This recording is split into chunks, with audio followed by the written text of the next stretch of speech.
Athletes in their early 20s, at the absolute peak of their physical condition, are suddenly collapsing on gym floors. No warning, no struggle, just an immediate, total biological shutdown in the middle of a routine set. Post-mortem reports consistently reveal a terrifying detail. These victims often have perfect cardiovascular profiles, shredded physiques, and zero history of heart disease. This is how we typically visualize a heart attack: a slow, decades-long accumulation of yellow cholesterol plaque that eventually chokes off the blood supply. But the arteries in these young victims look like this: perfectly clear, no blockages, no structural decay. When the plumbing is perfect, the search for answers has to move beyond the physical structure of the pipes. A heart can be structurally flawless and still fail if the mechanical and electrical systems driving it are pushed past a hidden breaking point. To find that breaking point, we have to look at the 45 minutes immediately preceding the collapse. It begins with a common gym ritual: dry scooping a concentrated dose of synthetic pre-workout stimulants. This single ingestion forces a rapid chemical influx that the body cannot regulate, starting a sequence of internal failures the athlete cannot feel until it's too late.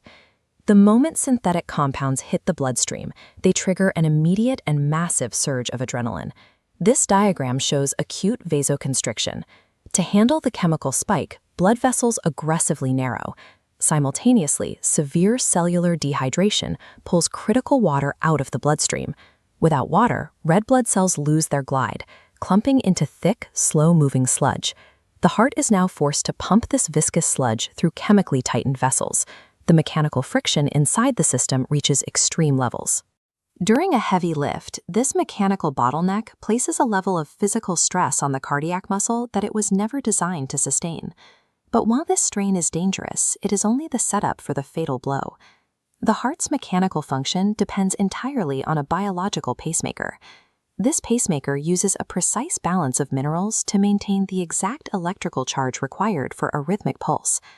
As the diagram illustrates, a stable heartbeat relies on a constant exchange of potassium and magnesium ions across the cell membrane. When intense sweat combines with high-dose caffeine, the kidneys rapidly flush out these protective minerals. Without magnesium to regulate, the electrical voltage crashes, dissolving the rhythmic signal into chaotic static. The heart tissue begins to tremble violently. It moves rapidly but no longer pumps blood to the brain or the body. This is ventricular fibrillation, a total failure of the body's internal power grid. Modern fitness culture often views the body as an engine that can be infinitely overclocked with enough chemical stimulation. We prioritize the ability to push through pain and fatigue, often ignoring the biological hard caps that govern our survival. Muscle strength is irrelevant when the electrical system fails. You cannot use willpower to fix a short circuit. Preventing these collapses means moving away from the belief that intensity is the only metric that matters, and starting to actively protect the heart's internal circuitry. To stabilize the heart under extreme stress, you can implement the electrical shield protocol. First, remove the primary trigger. Eliminate synthetic anhydrous caffeine and chemical vasoconstrictors from your pre-training routine. Second, pre-hydrate the cells 45 minutes before training to ensure your blood maintains its fluid viscosity. This requires a specific hydration matrix: Celtic sea salt, coconut water, and bioavailable magnesium malate to keep the cellular pumps powered. Finally, use this chart to track heart rate variability instead of just looking at the weights on the bar. A dropping HRV baseline is a direct signal that your nervous system and your heart is in a vulnerable state. True longevity in fitness comes from respecting the electrical limits of the heart as much as the strength of the muscles.